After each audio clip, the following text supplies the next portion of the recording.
Hi everyone, Keith Thorkenberg Farms. It is now about the 1st of June. As you can see behind me, my cabbage, cauliflower, and broccoli are really taking off, and I've got them in this netting for a very specific reason, and that is to keep all of the bugs out without ever having to spray any of these crops. Cabbages are just now starting to produce, so I want to kind of walk you through steps I take to grow these, to get them this size, the culture I use, and just really talk about how we make this all happen. So let me show you.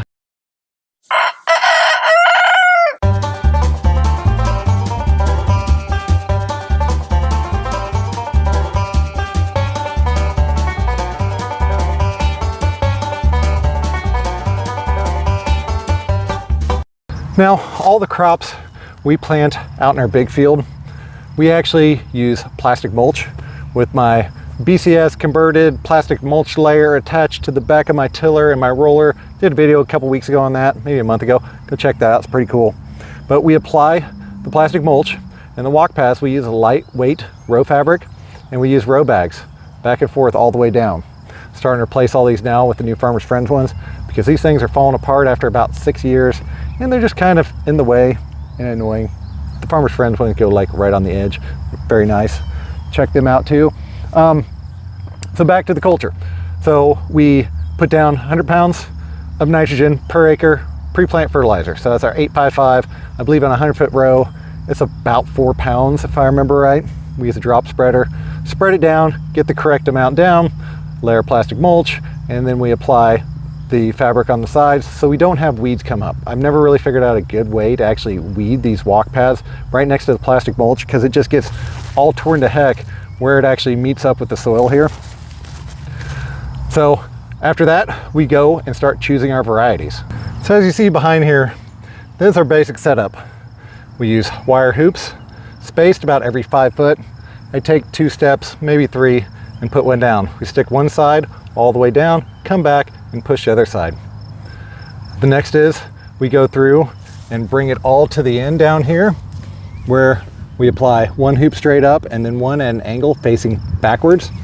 And then we use basically a piece of that and make a big U pin about 6-8 inches long on each leg. We wind it around and then go back through and then push that stake in the ground. That way we kind of gather it up and it really tensions the net on all sides of it.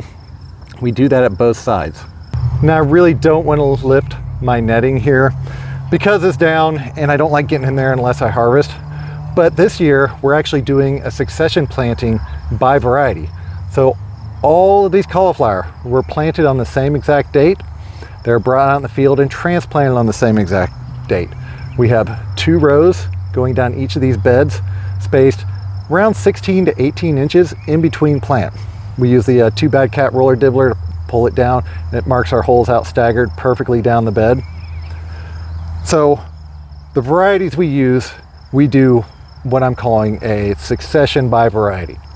So down at the bottom, that is our longest days of maturity of that variety of cauliflower.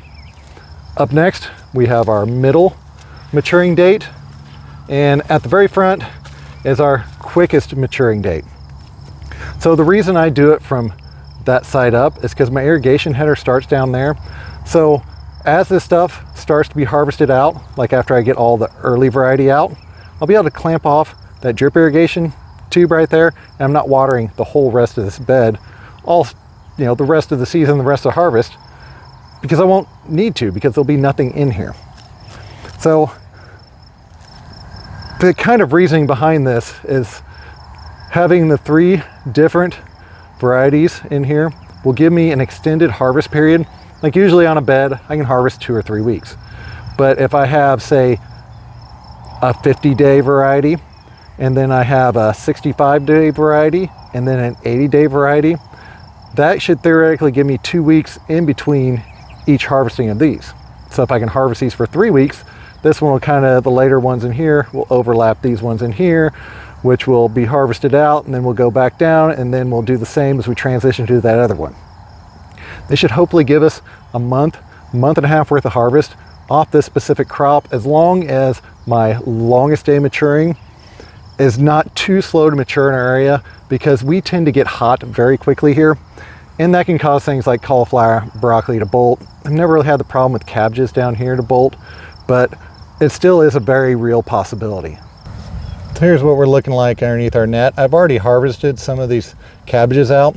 These are actually Tiara, which are the quickest maturing I've ever been able to find. And they're only supposed to be 1.5 pounds or 2. Like, that's a large one.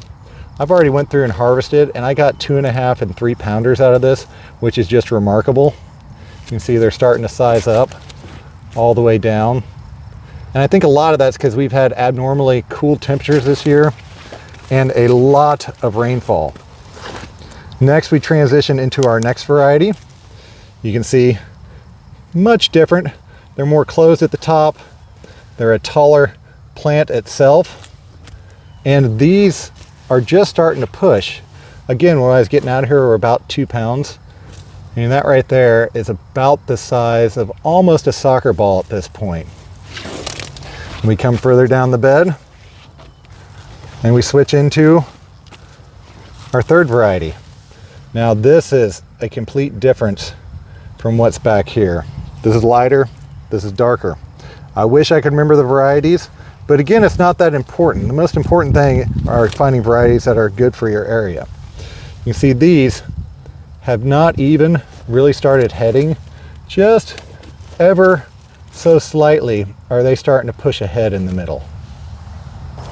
Then we have the same exact setup for our cauliflower. So you can see they do kind of chew through the netting a little bit, but on the inside you really don't get much pest pressure. Now this is one thing that will happen as they grow bigger and bigger. You can see how it's starting to actually pick up my fabric, and that will possibly let things through, but the majority is being excluded because they'll come down and try to land from the top of it. So that's not really too much to worry about. These cauliflower and broccoli have not really started heading yet.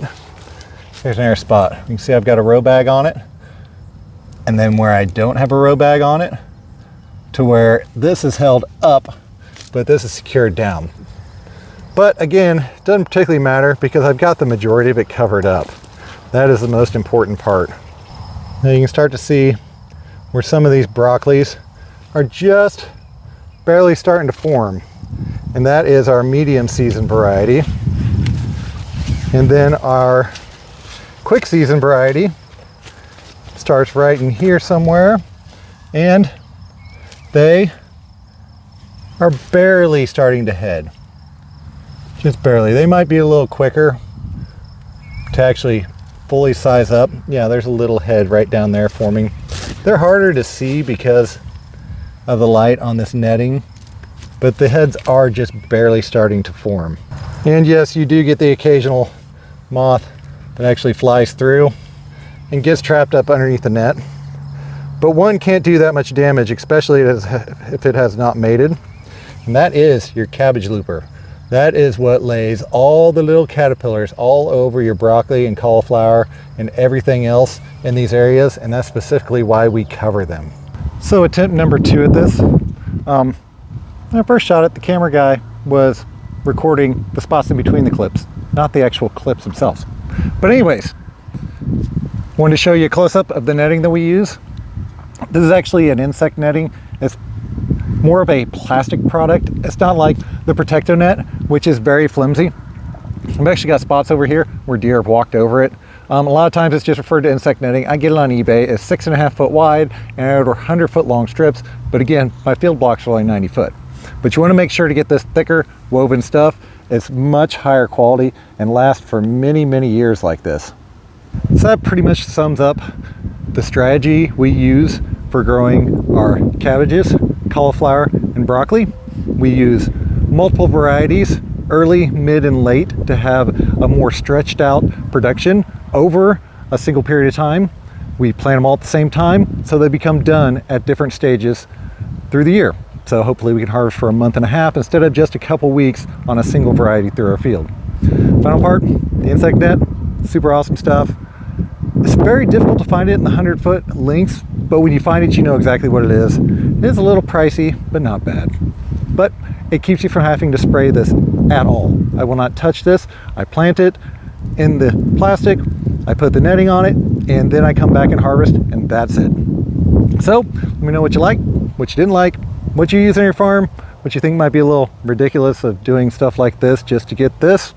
Either way, let me know. I try to respond to all the comments. Next week, I'm working on kind of doing more of an update, how I've kind of restructured my farm this year and how I'm trying to change that average income brought in for each hour we work on the farm to raise it to a higher level by really working the system and not doing things that don't make money. Because at the end of the day, we're out here market gardeners. We're growing stuff to sell, to make money, to have a business, to keep growing what we love and having a prosperous business and feeding our community the delicious, healthy, and clean produce that we all do. So as always, hope y'all liked what you saw today. If you did, don't forget to like, subscribe, keep farming. Thank y'all, and have a good day.